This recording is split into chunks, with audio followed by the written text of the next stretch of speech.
Buenas tardes a todos, a todas. Es un gusto estar acá. Gracias, Miguel, a la licenciada Teresita Tinajero. Gracias por estar aquí en este momento. A mi amigo José Lara, que seguro andará por acá. Y a todos y cada uno de ustedes por su tiempo. Pues cuando me invitaron a dar este tema, pues un poquito en la conmemoración del Día de la Mujer, entonces pues un poquito fue como, ¿y qué voy a decir del Día de la Mujer? Entonces yo lo que quería decir y hablar y expresar es sobre el tema de compasión.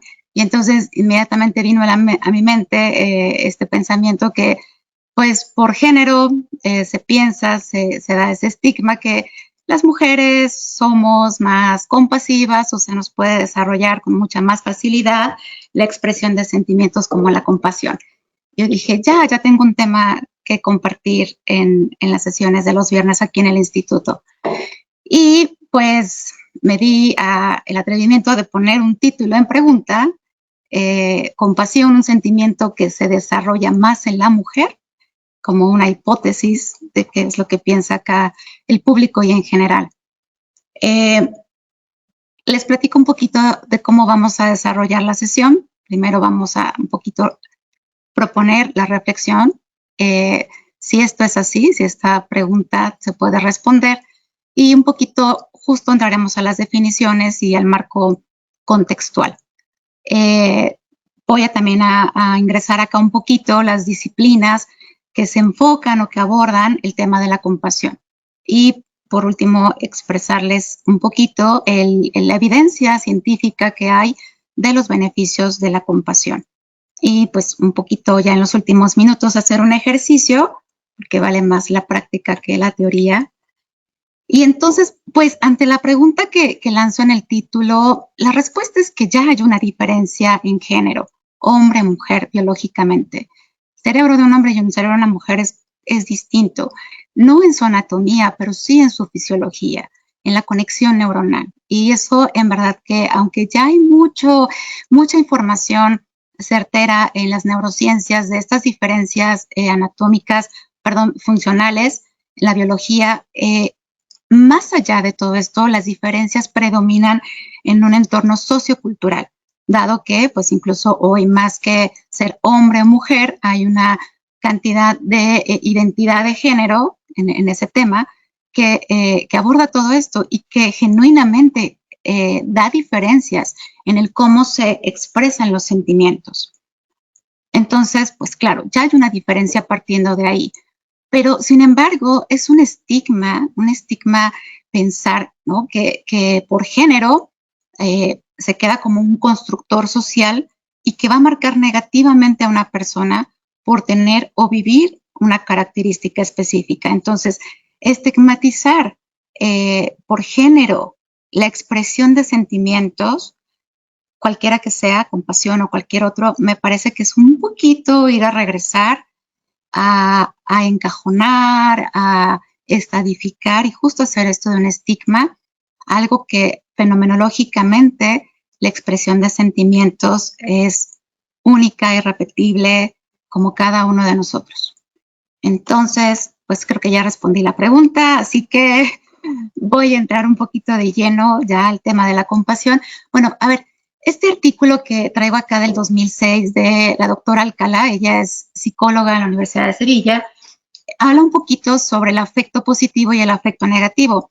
En esta diapositiva lo que pretendo explicar es como en dos bolsas, en dos canastas, los afectos positivos y negativos, y que en cada canasta hay digamos, una escala entre altos y bajos, y que podemos ver en esa canasta de altos, en afecto positivo, condiciones o expresiones emocionales de alta energía, como a lo mejor alegría, etcétera. Y a la escala baja, pues a lo mejor letargo, tristeza. Y en la otra canasta de negativo, en una escala alta, pues incluye a lo mejor temor, nerviosismo, miedo, ira, y en la escala baja, pues a lo mejor un estado de calma y serenidad.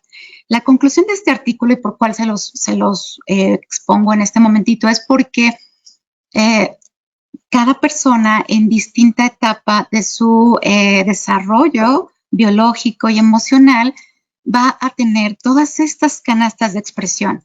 Afecto positivo en diferentes tonalidades, afecto negativo en diferentes tonalidades.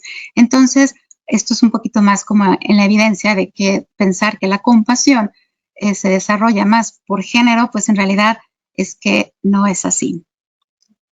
Y pues ya entro un poquito a la definición y claramente me fui a la Real Academia de la Lengua Española, que nos dice, cito textual, la compasión es un sentimiento de ternura y lástima por los males de alguien. Se refiere a la piedad, a la misericordia y la conmiseración del dolor del otro. Y entonces cuando vi esta definición, dije, bueno, pues, ¿qué pasa? No, esto no es lo que yo quiero expresar, porque culturalmente, y esto sí va mucho en México, en nuestro país, sé que hay auditorio de otras partes, pero en realidad compasión es más que lástima o conmiserarse de la pena y el dolor de otros. Y me bajo un poquito en el diccionario y entonces encuentro compasivo, que se vuelve más dinámico, se refiere a encarnar la compasión. Ya no la parte estática de qué es compasión, sino encarnar la compasión. Y dice textual que es la persona que tiene compasión y que fácilmente se conmueve. Y entonces, nuevamente, me fascinó la respuesta del diccionario donde dice se conmueve, hay movimiento, mover fuertemente. Y esto es cita textual. Entonces, y ahora, esto es un poquito traer las definiciones, ¿no? Como lo dije al inicio de la plática, teníamos que hablar de definiciones. Me voy a ir un poquito divergente a hablarles de Mónica Gagliano, este es su libro, se llama Así habla la planta, publicado por la editorial Gaia. Mónica Gagliano es una bióloga especialista en trabajar estudiando las plantas, un poquito como en un contexto de prosopopeya, tal vez como adjudicar sentimientos y emociones netamente humanas a las plantas, ¿no? Como seres vivos. Lo que hace Mónica Gagliano es que usa guisantes y entonces en unos tubos de PVC, como está aquí en la imagen, siembra los guisantes y espera a que crezcan raíces. Pero la manipulación de su protocolo de investigación es que en un tubo del PVC, en este caso sería la letra I, a la izquierda, puso, digamos que un destilado de agua para que las raíces de los guisantes crecieran para allá. Las plantas necesitan luz y agua para crecer. Y del lado derecho solamente puso el sonido del agua. ¿Qué fue lo que pasó? Naturalmente, las raíces de los guisantes se fueron a donde estaba el agua. Sin embargo, una pequeña porción de las raíces de toda su muestra se fue a donde estaba el sonido del agua. Pero quiero decirles que en este experimento la distancia del brazo izquierdo de la planta para conseguir el agua era verdaderamente mucho más largo en distancia, en longitud, que donde solamente se escuchaba por debajo de los tubos de PVC agua. ¿Qué significa esto? Que la planta, en esa prosopopeya de adjudicarle sentimientos humanos, la planta siente, y lo voy a citar de Gagliano, la responsabilidad. Y ella dice que la responsabilidad es aquello hacia lo que te mueves. No es una obligación moral como entendemos, sino más bien es el movimiento que sostiene la expresión de que algo importa. A estos guisantes de Gagliano les importaba la subsistencia de la propia planta. Por eso estaban obligadas a lanzar raíces para encontrar agua, pero también donde sonaba el agua. Entonces, sin irme un poquito más y divagar, entro ya en materia a lo que es compasión. Y esta es la definición que más me gusta y terapéuticamente usamos de Dalai Lama. Dice, la palabra compasión proviene de la voz latina comparte, que significa sufrir con, las raíces etimológicas. Y es probablemente la definición que más se da a conocer, como les decía, en estos aspectos terapéuticos, donde dice que es una sensibilidad hacia el sufrimiento propio, el sufrimiento del yo y de los otros, junto con un compromiso profundo para tratar de aliviarlo. Y aquí es donde conecto la diapositiva anterior de Gagliano, la responsabilidad profunda para tratar de aliviar el sufrimiento, ¿no? Ese generar mis raíces para aliviar el sufrimiento del otro. Y En esta diapositiva lo que quiero hacer es un poco hacer gráfica cómo es que actúan, aunque voy a hablar más de los mecanismos de acción de la compasión.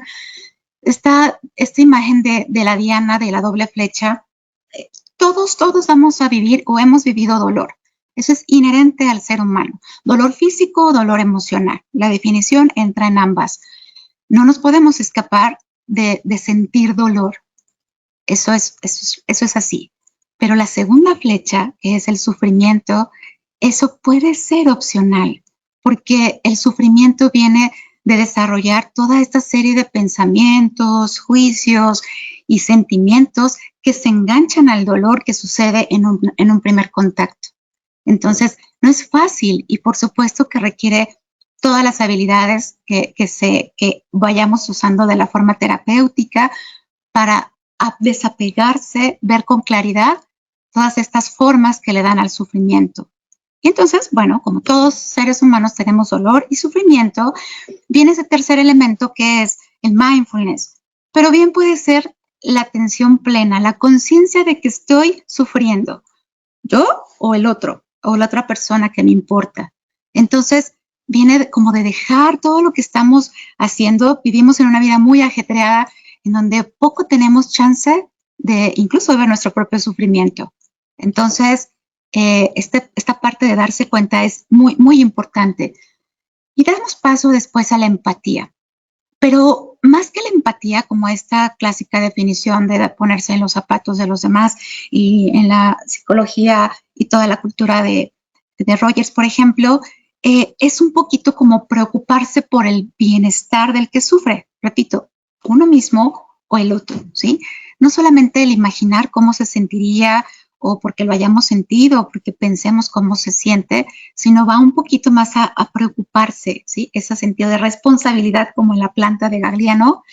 Y entonces, otra vez, mueve a la acción. Esa responsabilidad de moverse, no de quedarse con la lástima, con la conmiseración que está en el diccionario de la Real Academia.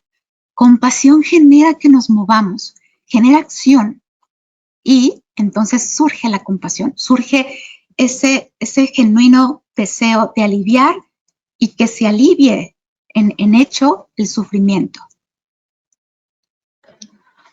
Entonces, hasta aquí he hablado un poquito de la parte como, bueno, aliviamos el sufrimiento, quitemos terapéuticamente. Pero también en este libro de Gilbert, en Terapia Centrada en la Compasión, pues sostiene teorías como ejercer compasión desde la educación, desde que nos estamos formando, no es solo para evitar el dolor ni intentar alejarlo, sino que más bien es una forma de implicarse, es una forma gentil, sutil y amable de ver de frente el dolor y el sufrimiento y no salir corriendo, ¿no? Si te duele, mira otra vez, mira dónde te duele, porque ahí donde te duele hay oportunidad. Y la gente que hacemos tanatología y que nos formamos en tanatología, sabemos que el sufrimiento, que el dolor, que la pérdida engendra belleza, engendra sabiduría, engendra un nivel de conciencia superior. Y también podemos decir que la empatía duele, pero la compasión cura. Y un poquito por aquí con los colegas médicos, en estas vías del dolor y del arco reflejo, sabemos que la empatía, pues a lo mejor es como la rama sensitiva, ¿no? ¿De dónde viene el estímulo? Y la acción eferente o de dónde va el dolor es la compasión, ¿no? Esa analogía de viene el dolor, el sufrimiento, lo percibo y genero una respuesta. Otra analogía puede ser esto de estar atento. Mindfulness es el diagnóstico y compasión es el tratamiento, ¿no? Me doy cuenta que sufro, que hay dolor, que hay algo que tratar y compasión sutilmente penetra para hacer un tratamiento. Pero, ¿y todos podemos hacer compasión o solo aquí después de una charla de nos sentamos y vemos cómo la compasión y vemos la evidencia? En realidad requieren algunos pilares para poder ejercer la compasión y esto viene un poquito del budismo Theravada. Estas son a lo mejor sabiduría que está más desarrollado de la parte oriental y nos dice que son 3 pilares importantes y se centran en el yo, que es ser consciente de y estar abierto al propio sufrimiento. Yo no puedo de primera línea ir a genuinamente aliviar el sufrimiento de alguien más si no me doy cuenta de mi propio sufrimiento, si no soy compasivo con mi propio sufrimiento, si no soy amable y me considero a mí mismo, ¿no? Si no me autojuicio a mí mismo en estos estándares tan altos que tenemos a veces como sociedad que nos van generando más y más culpa, ¿no? Y a veces este tercer pilar que le llaman la humanidad compartida, y me detengo un poquito a explicar qué es, todos hemos vivido, como les decía en la diapositiva de la Diana, dolor. Y hemos tenido diferentes tipos de dolor y de pérdidas que generan dolor. Desde la pérdida a lo mejor de un empleo, la pérdida de la salud, la pérdida de un ser querido, la pérdida de cualquier cosa insignificante. Y eso genera dolor. Y ahí hay un sentido de común humanidad. Todos hemos sentido ese dolor. ¿Por qué mi dolor pensar que es ajeno al dolor del otro? Porque es de raza distinta, porque es de género distinto. Y cuando vemos que realmente a veces lo que nos une también es el dolor, cambia ese sentido de generar compasión. Entonces, estos pilares no los perdamos de vista. Como les decía, más allá que la parte terapéutica, desarrollar compasión genera la capacidad de sentirse cuidado, aceptado, compartir un sentido de pertenencia, y esto pues, evidentemente con la familia, con tu red de soporte y de relaciones interpersonales, y esto ayuda a una maduración psicológica y bienestar. Hay por ahí algunos artículos que evidentemente necesitan mucho más rigor metodológico para fundamentar esto, pero pues bueno, habrá que hacer la labor de investigación, pero el fundamento cultural y social es válido. Y ahora sí, con investigación se ha demostrado que la compasión es una parte auténtica de la autoidentidad y que también está relacionada cuando hablamos de una autogestión, ¿no? Cómo fincamos objetivos, cómo generamos nuestra propia autoimagen, ¿no? Y cómo esa autoimagen se relaciona para conseguir el aprecio de los demás. Y no como un fin mercenario, sino que como seres humanos e interdependientes necesitamos tener el aprecio de los demás, ¿sí? Entonces, no es solo compasión para la parte terapéutica de aliviar dolor, sufrimiento, pérdida, sino también finca en la psicoeducación. Y no pensemos también que la compasión es seamos súper buena onda, condescendiente, porque la compasión puede resultar dura, puede resultar incluso a lo mejor hostil, estableciendo límites de una forma clara, honesta y en un proceso de acompañamiento, de coaching terapéutico, que se pueda conducir a los clientes pacientes para que descubran lo que necesitan de esta forma gentil. Yo pienso a lo mejor, no sé, en un alcohólico, pues siempre va a pedir un trago, ¿no? ¿Y cómo podemos negociar esto? No es negociar, realmente es quizá que desde una terapia compasiva, amablemente, se clarifiquen los motivos para afrontar el dolor y sufrimiento y aceptar ese dolor. Como les decía, ese sentarse a mirar el dolor y ser conscientes del sufrimiento. Que esa parte quiero avanzar, decirles que el sentarse y mirar el sufrimiento, aceptándolo, ya es un proceso terapéutico para el dolor. Otra disciplina o programa, entrenamiento que hay y que también viene de Oriente, el creador es Thupten Jinpa.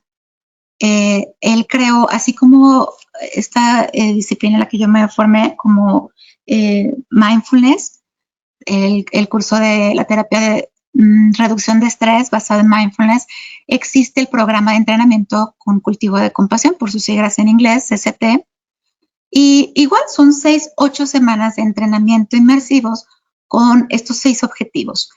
Y cuando ahorita los voy a describir porque vamos a ir entendiendo un poquito el por qué es así, por qué se entrena para la compasión. Lo primero es asentarse, parar de esta vida ajetreada y corriendo y con prisa y focalizar la mente. Entonces, Sí o sí tenemos que practicar atención plena o mindfulness. El segundo objetivo o paso es el cultivo del amor y la compasión. Primero, generar amor y compasión al enemigo, a la persona que no te cae tan bien, puede ser complicado. Pero generar compasión a tu hijo, a tu hija, a tu esposo, a tu esposo, a un ser querido, no es nada complicado, no es nada difícil, no es nada retador. Entonces, primero es hacer ese cultivo de amor y compasión a alguien querido, porque el tercer paso se puede volver retador porque es el cultivo y la compasión a mí mismo. Y ahí vienen cosas como la autocrítica y autojuicios, y somos muy duros con nosotros. Entonces, aquí puede ser algo retador ejercer compasión hacia uno mismo. Conforme avanza este programa, se finca la base para entonces ahora sí generar compasión en esta humanidad compartida, ¿no? En cualquier otro, indiferente, la persona que está enfrente. Nunca la he visto, pero voy a generar compasión y amor para esa persona. Y el quinto paso, entonces, ahora sí ya es a esa persona que no me cae tan bien, a esa persona que en el pasado me generó sentimientos de enojo, etcétera, ¿no? Donde se vuelve un reto generar compasión, o sea, a un político que por acá nos atora, y de eso va, ¿no? El quinto objetivo de esta terapia, de este entrenamiento. Y el sexto objetivo enseña a que practiquemos la compasión de una forma activa, ¿no? Con las manos en la masa, ya no por allá en la teoría, no en meditaciones, sino entonces sí encarnar en tu práctica, en lo que hagas, en lo que te dediques, en el día a día, la compasión como, a ver, esto lo voy a decir así, como incluso un estilo de vida, ¿sí? En donde ser compasivo es ofrecer tu propia felicidad. Otra disciplina que ya no es tanto como un entrenamiento, a lo mejor didáctico, ya es completamente terapéutico, así como existe la terapia centrada en cognitivo-conductual y otras terapias, existe la terapia centrada en la compasión. Gilbert es un gran pionero, de hecho, su literatura es todo en terapia compasiva y es multimodal. Evidentemente, ninguna monoterapia, ¿no? Hoy por hoy las corrientes de psicología no hacen monoterapia, se apoyan de otras herramientas terapéuticas, pues aquí lo pongo como diálogo socrático, la psicoeducación, la cadena de interferencias. Yo no soy experta en psicología en la materia, pero entiendo un poco de qué va utilizar todas estas herramientas de la salud mental para justo hacer una sinergia y que la compasión sea solamente el elemento protagonista de la terapia centrada en compasión. Lo que sí usa como un elemento fundamental es la imaginación, ¿no? Este uso y sentido de trabajo imaginativo, por ejemplo, el trabajo en silla y otras herramientas que utilizan la imaginación para poder tener un resultado terapéutico. Rogers también diría que la relación terapéutica, como centrada en compasión, la relación terapéutica es fundamental y va más allá de la empatía, como decía yo, es un poquito hacer la sinergia entre terapeuta y cliente en donde se sienta esta humanidad compartida. Les decía que todos sufrimos, el terapeuta también sufre, así como sufre el cliente, ¿no? A lo mejor en diferente nivel, modalidad, proceso histórico, contexto, pero la humanidad compartida es la misma y que en esa humanidad el cliente o el paciente se sienta cuidado, ¿no? Como que esta magia del proceso terapéutico. Porque muchas de las terapias, y esto no es juicio, simplemente también lo expongo en este foro, en donde al cliente, al paciente, se le promueve a que sienta de otra manera, ¿no? Siento tristeza y tengo un cuadro de depresión, pues el objetivo terapéutico es sentir de otra manera. Y eso parece una brecha muy, muy larga en cómo diseño mis modelos mentales para sentir de la manera en que me proporcionaría felicidad o bienestar.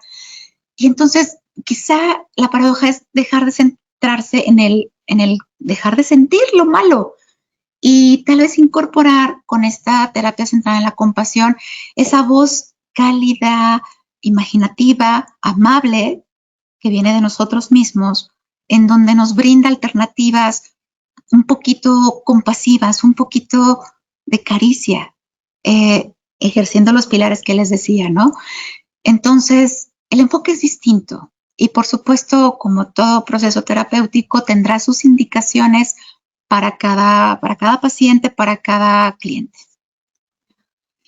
Las prácticas de imaginación, como les decía, pues están muy relacionadas acá y también hay evidencia, y esto no solamente es de teleterapia centrada en la compasión, donde el ejercer prácticas de imaginación generan en la corteza frontal, que es esta parte donde se hace el discernimiento en el juicio, donde tenemos esta parte de lo bueno y lo malo, lo adecuado, y el juicio moral, engaña, enamora. Las prácticas de imaginación enamoran al autocrítico, a la dureza de la corteza prefrontal. Y bueno, con el beneficio también de toda el sistema endorfínico, inmunológico. Voy a presentar un poquito más de evidencia de todo esto. Otra práctica que voy a hablar un poquito también y hacer el ejercicio al final es la práctica de Tonglen. Quiero decirles que esta práctica me encanta porque yo la leí desde la teoría y cuando me di a la tarea de, bueno, vamos a hacer la práctica, la tarea, no alcanzo a expresarles cómo es que, a ver, les quiero platicar un poquito de cómo lo hice yo, porque esta sesión, más que sea venir a leerles diapositivas, quiero contagiarles mi experiencia. La evidencia en la literatura ahí está.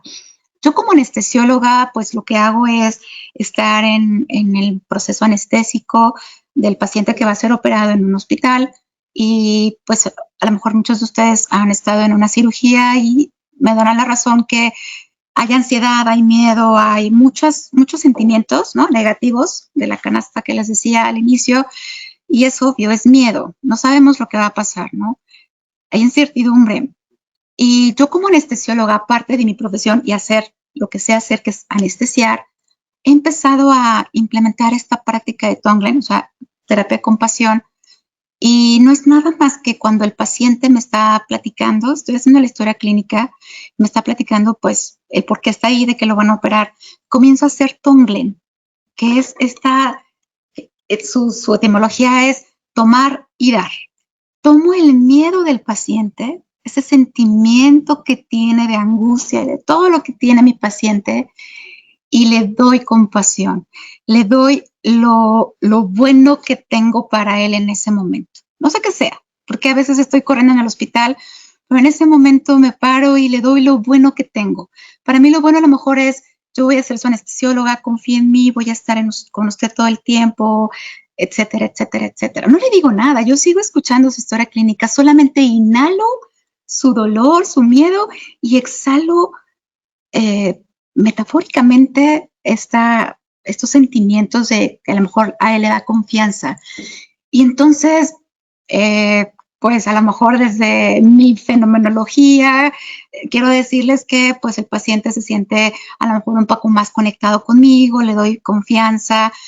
Y entonces yo decía, yo cuando aprendí compasión en mi formación en compasión, yo quería que ocurriera algo mágico, lo voy a confesar acá, quería que algo le pasara fenomenal al paciente. Y la verdad es que pues no, su sufrimiento podría seguir ahí. Y entonces decía, ¿y qué sentido tiene que entonces haga Tonglen o terapia compasiva? Lo fenomenal me pasaba a mí. Engendrar compasión se encarna y después se contagia y hay evidencia de que se contagia. Entonces, así es como sucede la compasión. No porque al inhalar el dolor y el exhalar bienestar, se le va a quitar el sufrimiento al otro. Claramente estamos haciendo proceso que Rogers diría, estoy atento, y eso ya genera pues a lo mejor un poco de bajar el estrés al otro. Claro que genera efectos positivos, pero pues no lo espectacular que yo quería. Así que lo espectacular ocurre en mí y se desborda al otro. Ahora sí voy a entrar bien técnica con la evidencia. Bueno, no tanto. Lo que quiero decirles, estas 4 frases son harta literatura que les voy a poner al final las referencias biográficas. El primer artículo habla de la compasión mejora la respuesta a la anestesia.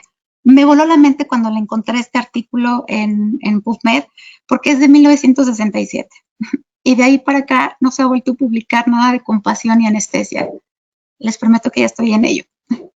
Pero no había nada del 67 para acá. Así que, ¿qué hizo este autor? Pues nada, los anestesiólogos solamente incorporaron prácticas compasivas, no especifican qué. La verdad es que a mí me parecía que lo que hacían era una valoración paranestésica y eso lo mide con una escala antes y después de la anestesia, y entonces mide un poquito la relación médico-paciente, en donde el paciente se sintió un poquito más en confianza con su anestesiólogo. La verdad es que el estudio metodológicamente deja mucho que desear, pero pues a mí me dio mucha luz para poder afirmar que esta conexión con el paciente, más allá de la relación médico-paciente, da un poquito más de certeza en el tema de compasión. Otro punto que es la respuesta fisiológica al estrés, y aquí voy a hablar un poquito de lo que es la variabilidad de la frecuencia cardíaca. A lo mejor han ustedes escuchado del nervio vago, y de hecho hay una teoría que se llama teoría polivagal. El nervio vago es un nervio, el nervio más grande que va del cerebro hasta el abdomen, que se encarga de dar la respuesta de hormonas del estrés. Siento que me van a saltar, entonces en segundos estoy generando adrenalina. Pero también el parasimpático genera hormonas como oxitocina, que son hormonas como que generan apego, tranquilidad, confianza, seguridad, o simplemente hacen que el corazón, que está latiendo rápidamente por el shot de adrenalina, baje el ritmo cardíaco y aumentando la respiración. Entonces, es un yin-yang, un positivo negativo, este nervio vago en sus ramas simpáticas y parasimpáticas. Hoy la evidencia dice que en uno mismo la respiración y todas las prácticas contemplativas que le llaman en Oriente generan este control vagal. Hay harta evidencia de eso. Yo me pongo a respirar con cualquier metodología y mi vago hace el efecto parasimpático. Pero cuando yo estoy haciendo prácticas contemplativas con este enfoque de compasión, puedo contagiar, puedo sincronizar mi respiración, mi estado emocional con el vago, con el nervio vago del otro, ese otro que está sufriendo. Y también hay otra evidencia que se da a nivel cerebral, esta comunicación cerebral energética, que todavía no la podemos medir con, no sé, una resonancia magnética, pero por lo pronto el core de este estudio es ponerles pruebas como un electrocardiograma a la persona que hace Tonglen, que hace esta práctica de compasión, y a la otra persona que pues está en un proceso de recibir la práctica de compasión. Y lo que se ve más allá, porque a ver, ¿cómo me diría yo la compasión? ¿Dejaste de sufrir o no? Eso es un poquito subjetivo. ¿Cómo mediríamos los científicos la compasión? Con la variabilidad de la frecuencia cardíaca, esta respuesta polivagal que se da con el otro. Y es bien interesante. Y bueno, pues esto de la presión arterial también, ¿no? Hay otro medidor numérico duro, un dato duro es las cifras de la presión arterial. Y me voy finalmente a lo que hacemos acá en el instituto y también mi práctica como paliativista con los pacientes terminales, ¿no? Esta llegar a hacer cuidados paliativos con el paciente en verdad está en un proceso de muerte y solo hacer Tonglen. Entonces, realmente no es que yo salga, me dicen, ¿y cómo puedes ir a hacer la sedación paliativa? Pues ahí cuando todos están llorando y pues no sé cómo lo hago, simplemente hago Tonglen y listo, ¿no? Simplemente hago esto de, no, yo no salgo con el dolor del otro, simplemente hago este intercambio, pero no me lo quedo. Genero esta energía compasiva. Otro estudio del 2008 por Fredrickson, pues habla de que las prácticas de meditación compasiva, y miren, es una muestra importante, ¿no? 60, 70 personas, genera sentimientos positivos, de apoyo social. Acá lo miden un poquito como en la sociedad, ¿no? O sea, ¿qué pasa si yo soy una de estas personas del estudio y genero compasión? Se contagia en mi sociedad. Otro estudio también encontraron que, pues lo que les decía, ¿no? En un programa de cultivo de compasión de 6-8 semanas, mejora el sistema inmune. O sea que me enfermo menos siendo compasiva. Pues no sé, pero yo no me he enfermado de COVID. Y eh, aquí a Pepe Lara le consta que he estado con pacientes de COVID y, y no paro. O sea, claro que me canso, claro que me enfermo, pero pues no sé, o será que también ejerzo esta misma autocompasión, que yo no puedo dar compasión al otro si no la hago en uno mismo. Ahora sí, la resonancia magnética. A mí me encantan las imágenes, los datos duros, y este estudio lo que hizo fue que cuando tú generas pensamientos de autocrítica, se van en el córtex singular, ¿no? Esta parte que les digo de la corteza prefrontal, ahí en la parte amarillo que está en la imagen, es esta parte, lo bueno, lo malo, las metas, los objetivos, el performance, y otros sentimientos como la empatía se va, pues pensamos que a lo mejor es este cerebro reptiliano, pues no pensemos que no es porque esté poco evolucionado, pero es un poco capas profundas del cerebro y que también se entrenan, se asocian, y estos nuevos documentos, papers que hablan de las neuronas en espejo, es ahí, es en la empatía, ¿no? Y un poquito como en la imagen del cerebro se ve claramente las zonas anatómicas donde un sentimiento y otro tienen presencia. Una pionera, y es pues, la gente que nos gusta compasión obligada, es Christine Neff. Es una pionera de los estudios en autocompasión. Yo les he hablado de la compasión al otro, pero por favor no dejemos de lado que no podemos hacer compasión, o sea, sí podemos, vaya, no más que sea perenne inherente, pero la compasión empieza de nosotros mismos. Y fíjense, Neff hace unas afirmaciones bien retadoras, y yo diría que provocan al discurso y al debate. Todos como terapeutas queremos la autoestima del otro, ¿no? Del cliente, del paciente. Pero a veces forjar la autoestima o trabajar en la autoestima como terapeuta es mucho como ir a desenvolver estas cosas positivas del ego, ¿no? Yo puedo hacerlo, yo soy valioso, yo puedo cumplir lo que me propongo, nadie me puede dañar. Todos estos son enunciados y decretos muy válidos que forjan una autoestima positiva. Pero en contraparte de lo que sería la autocompasión de Neff dice, está perfecto que tengamos autoestima y que a nuestros chicos, a nuestros jóvenes, los formemos con autoestima. Pero por favor, antes de la autoestima, enseñemos autocompasión, porque la autocompasión se enfoca en el bienestar y no en la salud física, en el genuino bienestar. Entonces, podemos ver niños, adolescentes, jóvenes y adultos que como objetivo, más allá de un performance o de la autoestima bien cimentada, competitiva, es mi bienestar. Yo no puedo ir a competir con niños de Finlandia cuando tengo desnutrición, ¿cierto? Entonces, pues, ¿por qué estoy metiendo enunciados competitivos en educación cuando no estoy enfocado en el bienestar de los chicos que estamos formando? Me fui a la educación, pero eso es muy importante.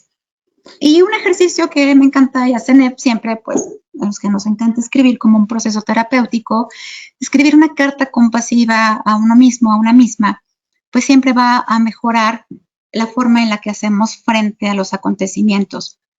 Y de verdad, yo les puedo decir, a mí me gusta mucho escribir, pero es un reto escribir una carta compasiva a uno mismo, ¿no? Querida Vero, sé que hoy tuviste un día difícil, ¿no? ¿Qué más pondría en esa carta? Se vuelve un reto. Y pues orgullosamente tenemos la escala, bueno, NED, como pionera en autocompasión, hizo su escala, la validó, pero en población americana, y García Campayo hizo la validación en población mexicana, en población, perdón, de habla español, y pues lo que hizo fue validar la escala. Entonces es la que hoy ocupamos para investigación. Y la pongo acá la foto porque miren lo que mide: autoamabilidad, humanidad común. ¿Se acuerdan que les dije esto de mi dolor también lo sintió el de al lado? Mindfulness o atención plena, el autojuicio. ¿Cómo puedo yo gestionar el autojuicio? Porque no es que deje de ser autocrítica, no, sino cómo lo gestiono. ¿Cómo modifico o gestiono también el aislamiento? ¿Cómo me separo? Una persona que no es autocompasiva se separa, se aísla. Y también la sobreidentificación. Sobreidentificación, entiéndase como yo soy el culpable de todo esto y te adjudicas cosas que en realidad lo que te generan es más sufrimiento. Entonces, pues son los pilares de esta escala que usamos para la investigación. Y voy terminando con un buen tiempo para, a ver, en estas figuras geométricas, otro de mis autoras favoritas es Rachel Remen, psiquiatra dedicada a los paliativos, que en un artículo, habla mucho de ella. La verdad es que de referenciarla en específico un artículo es difícil, pero siguiendo su literatura, este es un resumen de lo que ella habla y dice que hay una gran diferencia entre ayudar, arreglar y servir. Y desde mi propia experiencia también como médico, ayudar es cuando hay un nivel, un escalón. A ver, yo ayudo porque estudié medicina, porque estudié más que mi paciente, y entonces claro que sé más. Y eso me coloca pues a lo mejor en un escalón de arriba, en donde acuden a mí para que yo le cure, yo le ayude a curarse. Y eso está bien, eso es funcional, eso está bien, pero genera situaciones que vemos como sociedad, como desgaste profesional, burnout, entre otras condiciones de la salud mental. Porque entonces, de tanto ayudar, me puedo despersonalizar, de tanto ver el sufrimiento, por llamarlo de alguna manera, me agota, porque también yo soy persona. Y entonces, ayudar se va desde esta jerarquía, ¿de acuerdo? Entonces, dejemos ahí esta imagen. ¿Qué pasa cuando arreglamos? Pues entonces arreglar implica un juicio y también se arreglan, o sea, eso tampoco es que esté mal, ¿no? ¿Quién es bueno o malo? Simplemente son condiciones que como terapeutas ejercemos. Cuando decimos arreglar o a lo mejor igual curar, también hacemos un juicio, ¿no? Es que está mal, está deprimido, está y ponemos los diagnósticos.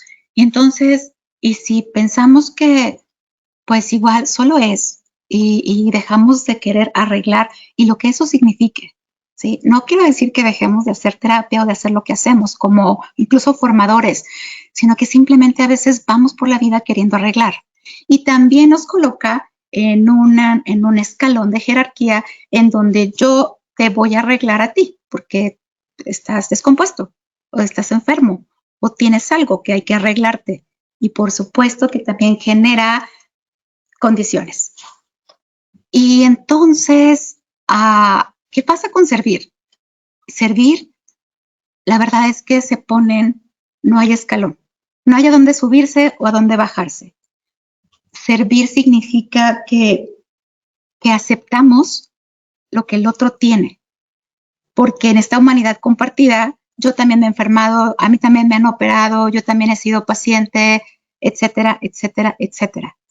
Y entonces, servir tal vez va un poquito como en el ejercicio de la planta de Gagliano, que tengo esa responsabilidad, no de arreglarte ni de curarte o ayudarte, sino de compartir esta humanidad, de que yo también me nutro, porque la planta si no genera raíces se muere, ¿verdad? O sea, las raíces no es lo importante es que la planta viva y hay una interdependencia en el servicio. El que sufre no es el que tiene que dejar de tener la condición, porque yo que hago Tonglen o terapia compasiva, también estoy en el mismo peldaño que el otro.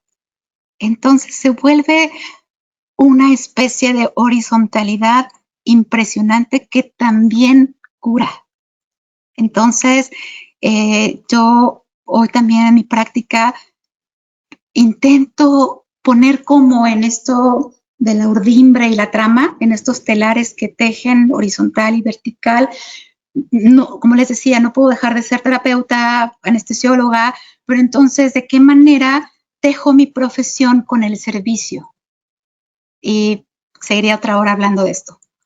Pero con esta diapositiva cierro la parte teórica porque, como les dije, estas sesiones de los viernes siempre son mucha teoría y hoy quiero hacer un poquito algo distinto en estos foros de los viernes y les pido que hagamos Tonglen en este momento. No necesitan graduarse de compasión para que hagamos Tonglen. Y ahí donde están, les pido que si quieren cerrar su video, los que están prendidos, y solamente cierren sus ojos si para ustedes están bien y que tal vez puedan permitirse en este momento escuchar el silencio o el ambiente en el que están, conectarse también un poquito quizá con su respiración, si pudieran conectar con cómo se siente su respiración, el aire que pasa en sus fosas nasales, que pasa a su garganta, sus pulmones, y cómo hace la vuelta de exhalación, cómo regresa al exterior.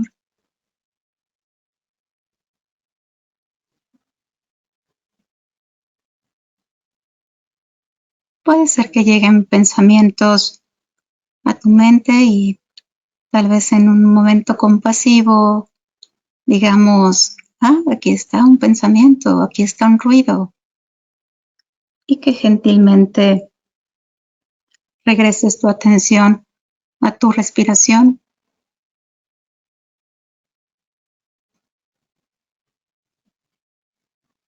Y quizá que traigas a tu mente la imagen de una persona querida para ti. No sé, puede ser tu hija, tu hijo, tu esposo, tu esposa. No necesariamente tiene que ser una persona, puede ser tu mascota.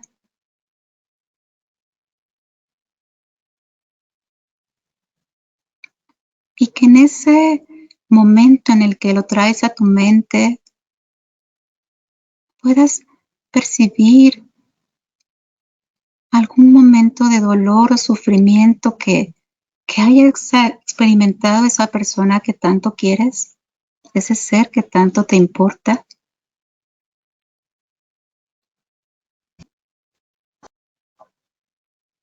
Y permítete darte cuenta qué genera en ti ver el dolor de ese ser que tanto quieres.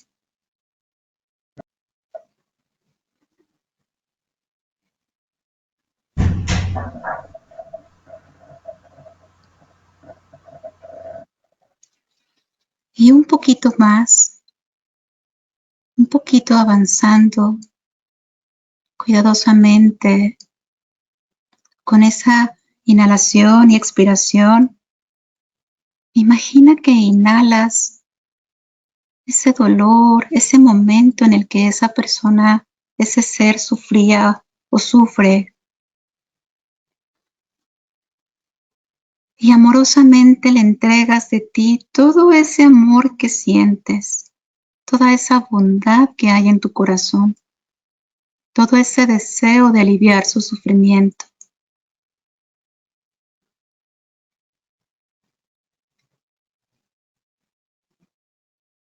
A cada inhalación que tú haces, como si fuera una nube oscura, inhalas ese dolor y al exhalar le permites enviar todo sentimiento de amor, de bondad, de bienestar que quieres para él, para ella.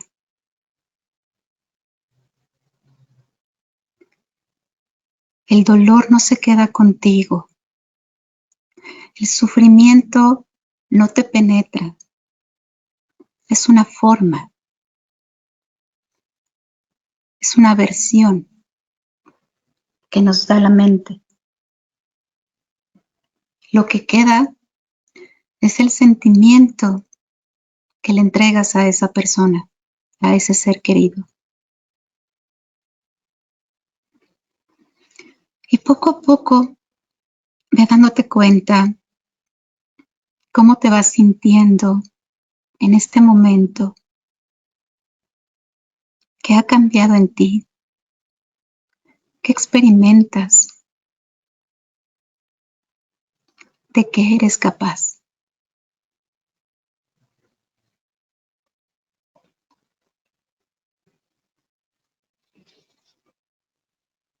Y si está bien para ti, poco a poco irte incorporando para cerrar muy puntuales esta sesión.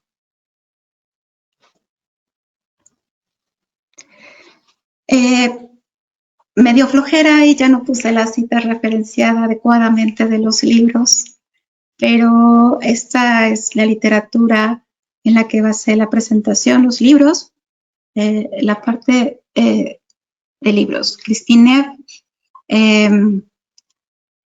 Stephen Stack con Compassion y Gilbert, pionero de terapia centrada en la compasión. Y aquí están los artículos donde está todo este respaldo médico, científico, incluso social, de la terapia de compasión y ejercer la compasión en los diferentes escenarios. Y pues muchas gracias por hacer compasión conmigo en este ratito.